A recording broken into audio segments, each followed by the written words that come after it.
all right, come on. We got work to do. We got work to do. Okay.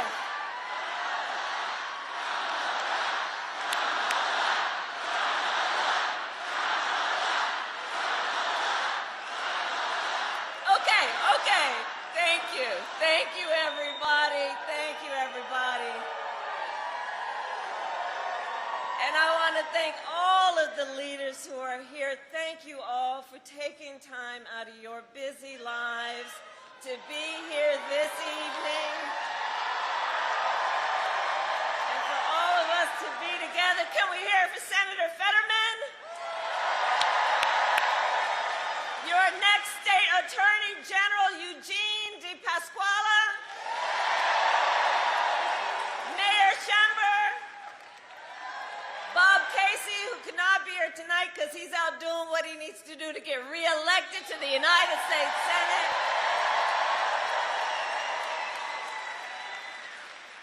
All right.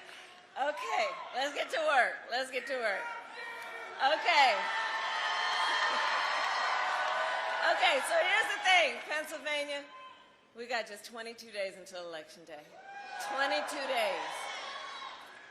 And we are nearing the home stretch. But here's the thing. This is going to be a tight race until the very end, okay? We are the underdog. We are running like the underdog. We have some hard work ahead of us. But here's the thing also. We like hard work. Hard work is good work. And with your help in 22 days, we will win. We will win. We will win. We will win. We will win. We will win. And here's why. And here's why. Because this election is about two very different visions for our nation. One is focused on the past, and ours focused on the future.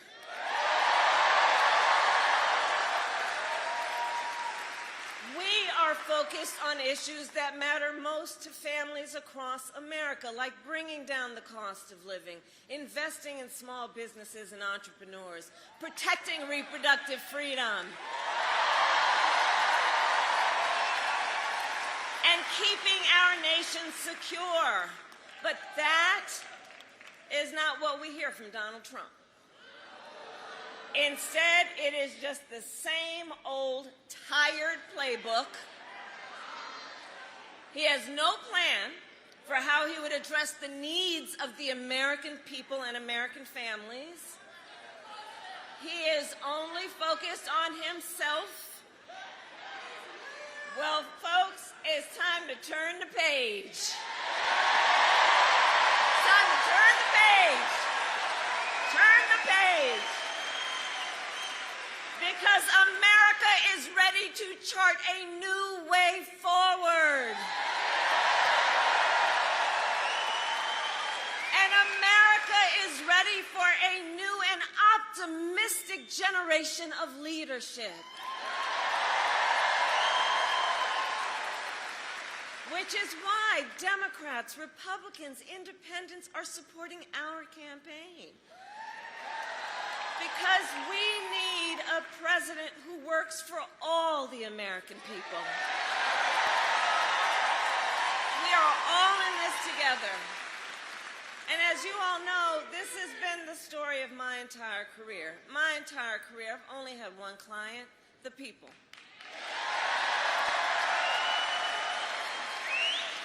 As a young courtroom prosecutor, I stood up for women and children against predators. As Attorney General of California, I took on the big banks, fought to deliver $20 billion from middle-class families who faced foreclosure.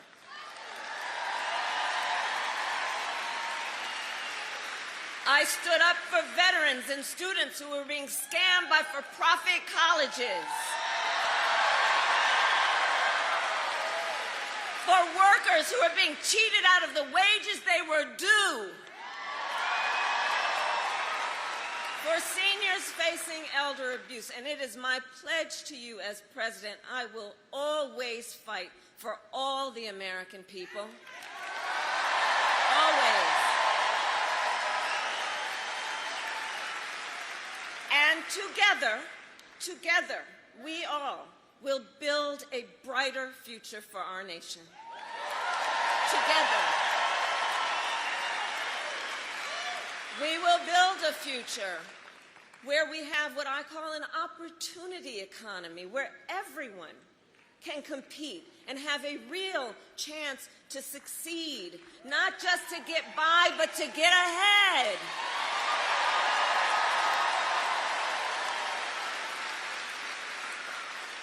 Under my economic plan, and by the way, you know, so dude wants to talk about his plans, which really are about cutting taxes for the richest people.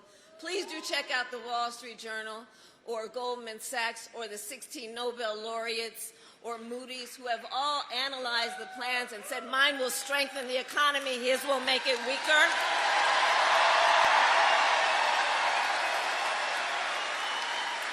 Okay? So under my economic plan, we will bring down the cost of housing and help first-time home buyers, giving them $25,000 for down payment assistance so you can just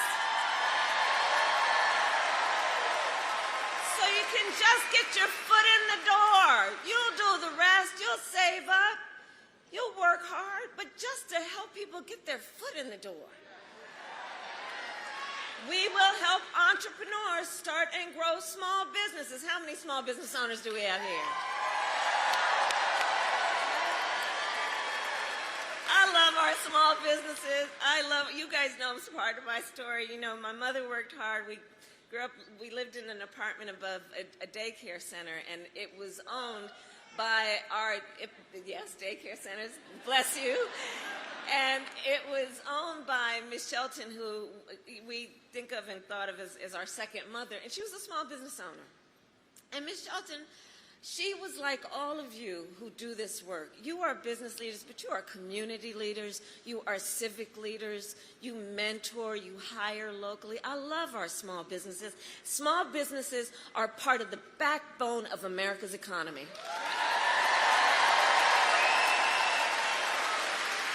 So you all know what I'm talking about, and as we move forward, what we are going to do in terms of knowing that small businesses must get the support you need to start up and to grow.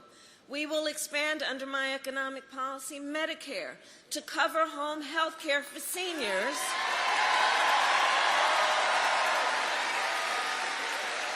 So more seniors can live at home with dignity. And like so many of my priorities, it is born out of a personal experience.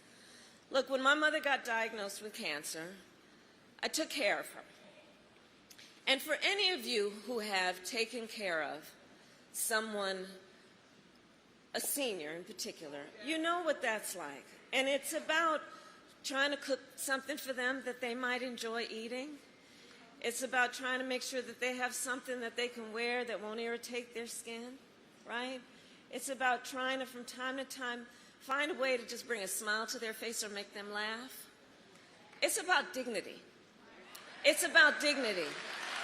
It's about dignity.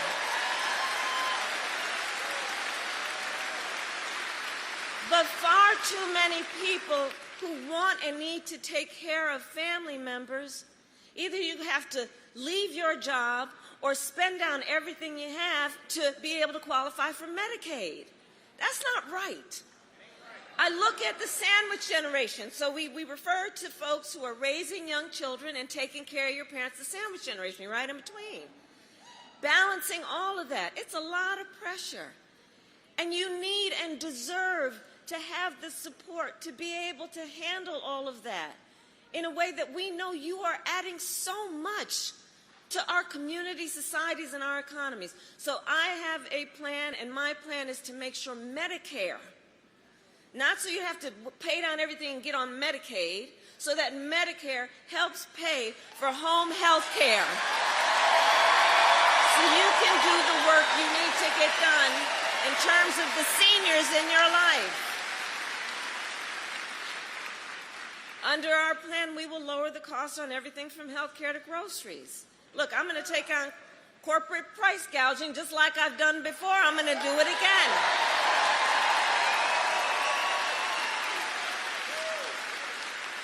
And give a middle-class tax cut to 100 million Americans, including $6,000 during the first year of your child's life, knowing again the vast majority of parents want to parent their children well but don't always have the resources to do it. And so by expanding the child tax credit, that helps a young family buy a car seat, buy a crib, do the things in that so fundamental stage of their child's development, just to get them on the road to what they desire and want to do. And we all benefit from it. We all benefit from it.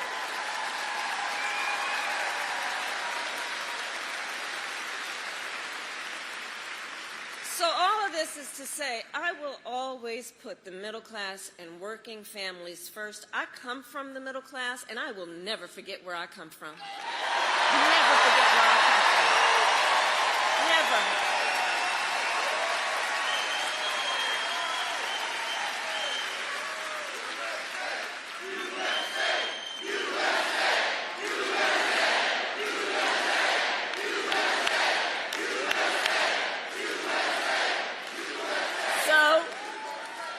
I just outlined for you a little bit about my plan. Now let's talk about Donald Trump.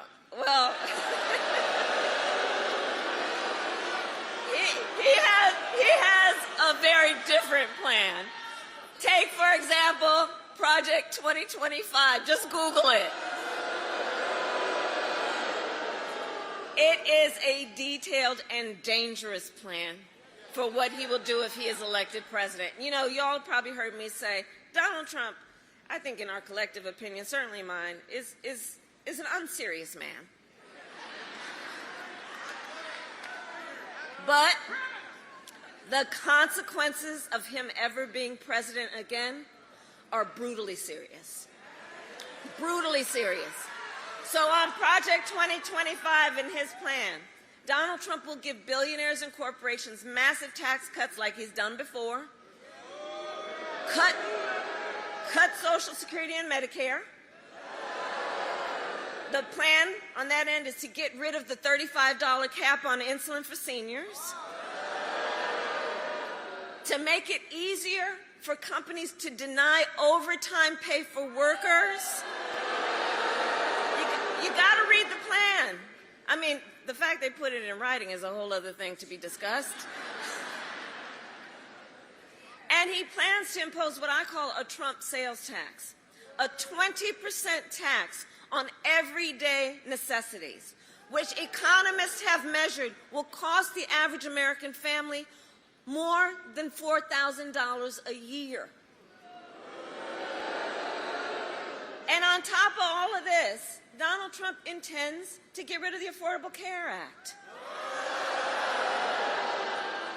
And he has no plan to replace it. You guys watched the debate. Right. He has, quote, concepts of a plan. Concepts. But seriously, think about it in all seriousness. He's going to then threaten health insurance coverage for 45 million people based on a concept? The seriousness of this cannot be overlooked. Think about that, taking us back to a time we all remember when insurance companies could deny people with pre-existing conditions. You remember what that was? Well, we are not going back. We are not going back.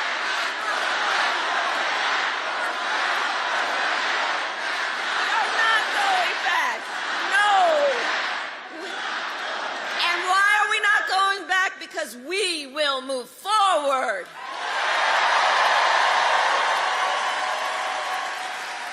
Because ours is a fight for the future. And it is a fight for freedom.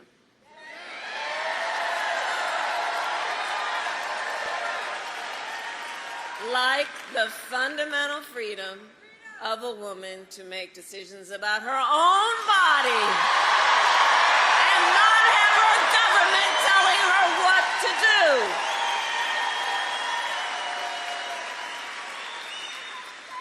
And we all remember how we got here. Donald Trump hand-selected 3 members of the United States Supreme Court to overturn Roe v. Wade, and they did.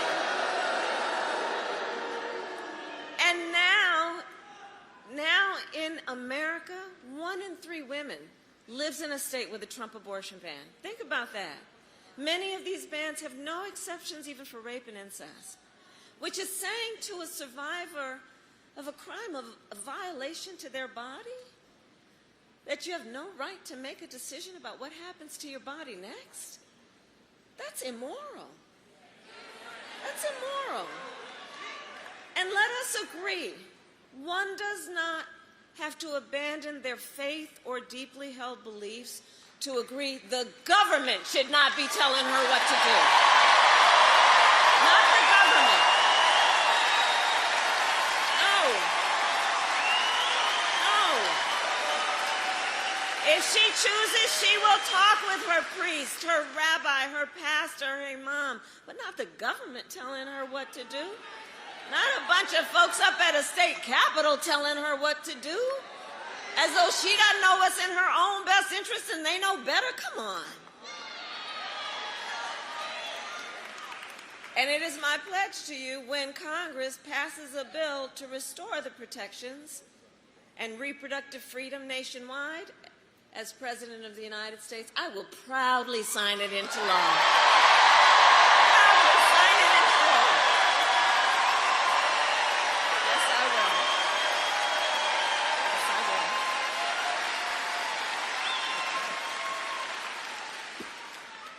So much is on the line in this election. So much is on. I love you back. And listen, so much is on the line in this election, and we have to remember, this is not 2016 or 2020. The stakes are even higher. Because a few months ago, the United States Supreme Court just told the former president that he would be essentially immune from anything he does while he's in office. Now just imagine Donald Trump with no guardrails, right? He who has vowed, if reelected, that he will be a dictator on day 1. That he would weaponize the Department of Justice against his political enemies. He who has called for the, quote, termination of the Constitution of the United States.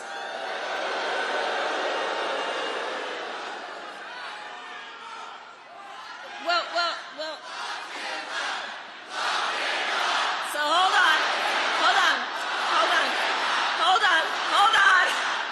on. Because see, here's the thing. The courts will handle that. Let's handle November, shall we? We'll handle November.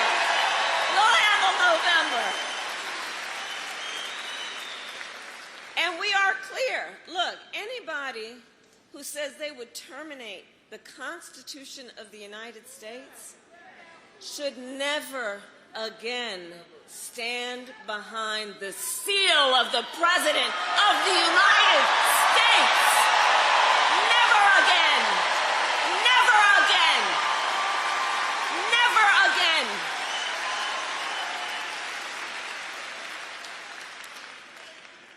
And so after all these years, we know who Donald Trump is. He is someone who will stop at nothing to claim power for himself. And you don't have to take my word for it. I've said for a while now, watch his rallies. Listen to his words. He tells us who he is. And he tells us what he would do if he is elected president. So here tonight, I will show you one example of Donald Trump's worldview and intentions. Please roll the clip. The worst people are the enemies from within. The enemy from within. Those people are more dangerous, the enemy from within, than Russia and China. These people should be put in jail the way they talk about our judges and our justices. Now, if you had one really violent day, one rough hour, and I mean real rough. I think the bigger problem are the people from within. We have some very bad people. We have some sick people, radical left lunatics. And I think that, and it should be very easily handled by, if necessary, by National Guard, or if really necessary, by the military.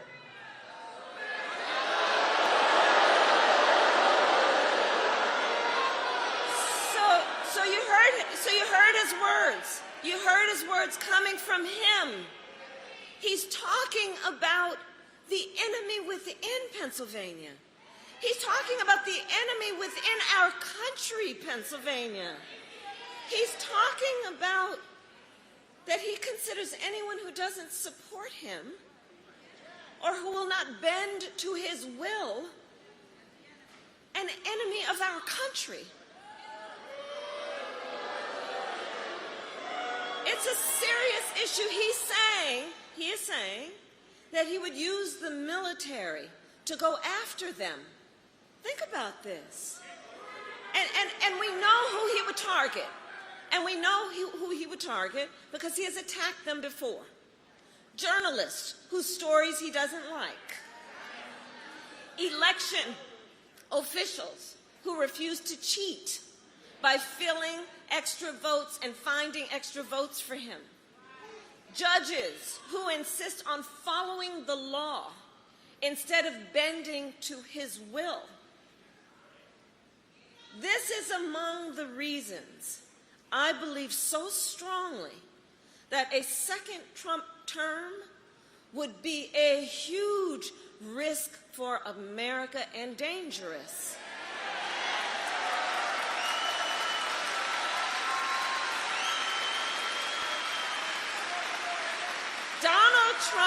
Donald Trump is increasingly unstable and unhinged.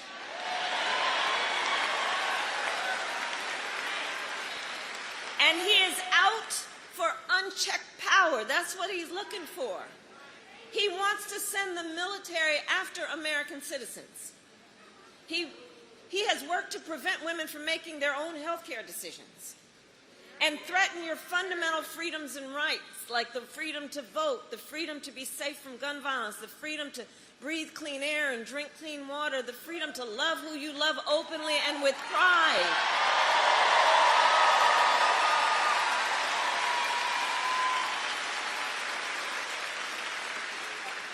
So here in Pennsylvania, I say to those who know best, when freedom is on the line, Americans always answer the call. We always answer the call.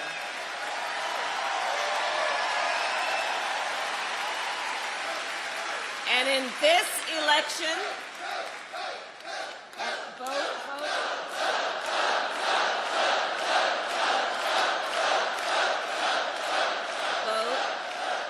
And so, to your point, in this election, we will answer the call again. Because it all comes down to this. We are all here together because we know what's at stake. And we are here together because we love our country. We love our country. We love our country.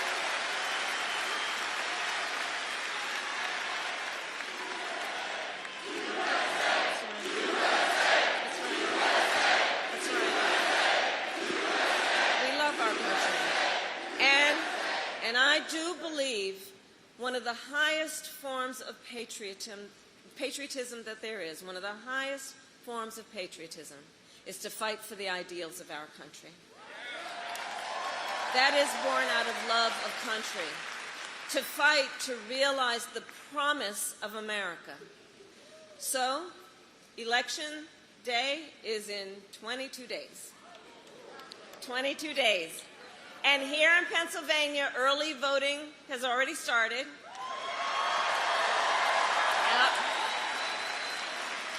And Erie County You are a pivot county.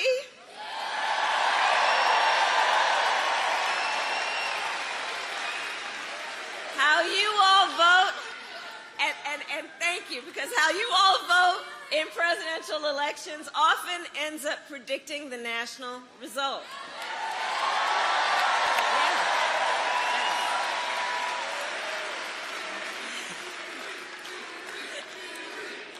The chant is Erie. Erie.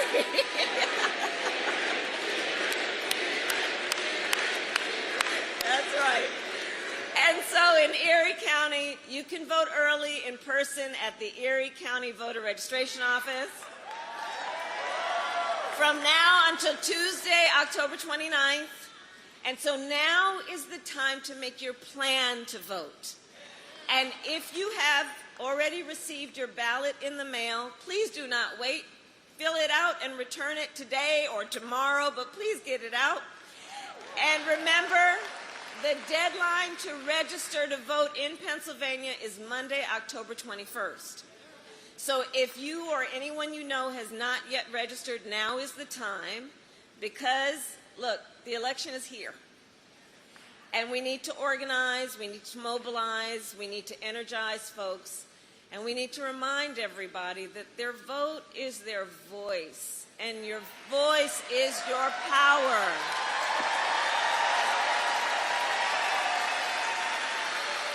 So, Erie, I ask you then, are you ready to make your voices heard?